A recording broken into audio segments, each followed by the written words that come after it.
రాజకీయాల్లోనే కాదు, ఎక్కడైనా కూడా కాస్తంత లక్‌తో పాటు అన్నీ కలిసి రావాలి. చేతికి, నోటికి మధ్య కూడా కనబడని దూరం ఉంటుంది. అందువల్ల ఎప్పుడైనా, ఎక్కడైనా, ఏదైనా జరగచ్చు. మెగా బ్రదర్ ఎమ్మెల్సీ, జనసేన నేత నాగబాబు విషయంలో మనం చూసుకుంటే ఆ తరహా ఆలోచనలు రాకుండా మానవు.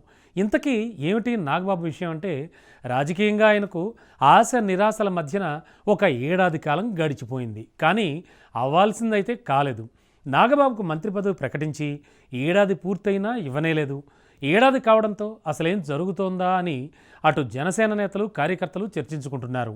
ఇప్పట్లో నాగబాబుకి మంత్రి పదవి లభిస్తుందా లేదా అనేది ఏపీ పాలిటిక్స్లో ఆసక్తికర చర్చలా మారిపోయింది.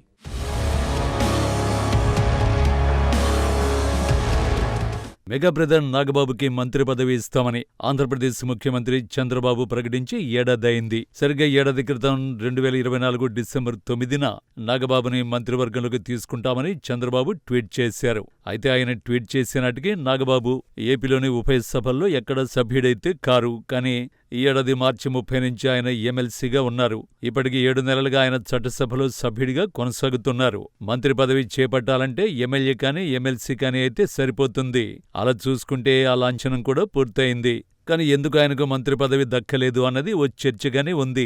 అయితే టీడీపీ వైపు నుంచి ఏ రకమైన ఇబ్బంది లేదని అంటున్నారు. ఏకంగా కూటమి సారథి హోదాలో చంద్రబాబే నాగబాబుని మంత్రిగా తీసుకుంటామని ప్రకటించారు. కాబట్టి ఆ సైడ్ నుంచి ఏమీ ఇబ్బంది లేదు. ఇక జనసేనకు మరో మంత్రి పదవి ఇస్తామంటే బీజేపీ కూడా అభ్యంతరం పెట్టేది ఉండదు. 21 మంది ఎమ్మెల్యేలు కలిగిన కూటమిలో రెండవ అతి పెద్ద మిత్రపక్షంగా ఉన్న జనసేనకు 4 బెర్తులు ఇవ్వడం సబబేనని అంతా అంటారు. మరి అడ్డంకి ఏమిటి అంటే సామాజిక పరమైన కూర్పి అని అంటున్నారు. అది కూడా జనసేనలోనే అని చెబుతున్నారు.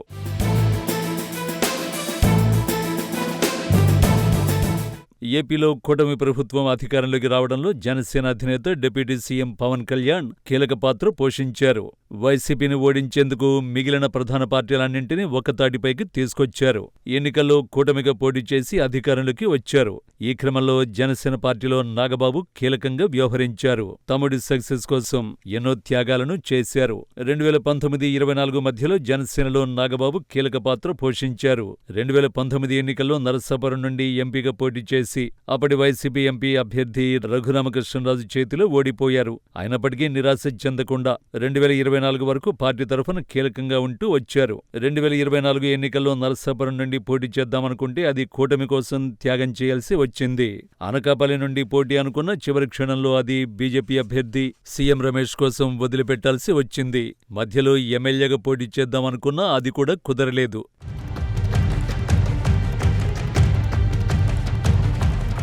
దాంతో రాజ్యసభకు పంపుదామని పవన్ భావించారు. కానీ అది కూడా సాన సతీష్ కోసం వదలాల్సిన పరిస్థితులు ఏర్పడ్డాయి. వరుసగా నాగబాబుకి హ్యాండ్ ఇస్తూ ఉండడంపై అభిమానుల్లో ఏర్పడ్డ అసంతృప్తిని చల్లార్చడానికి ఎన్నడూ లేని విధంగా రాజ్యసభ అభ్యర్థుల ప్రకటనలో భాగంగానే నాగబాబుకి మంత్రి పదవి అంటూ చంద్రబాబు నాయుడు స్పష్టతనిచ్చారు. కానీ ఏడాది దాటినా అది ప్రకటనలానే ఉండిపోయింది. అయితే ఆయన్ను ఎమ్మెల్సీని చేసి శాసనమండలికి పంపారు.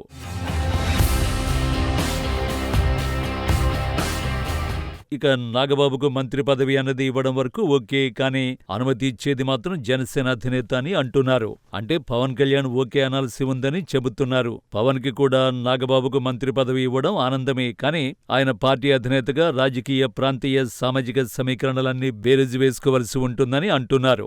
జనసేనలో ఇప్పటికే 3 మంత్రులుంటే అందులో 2 ఒకే సామాజిక వర్గానికి చెందినవారు.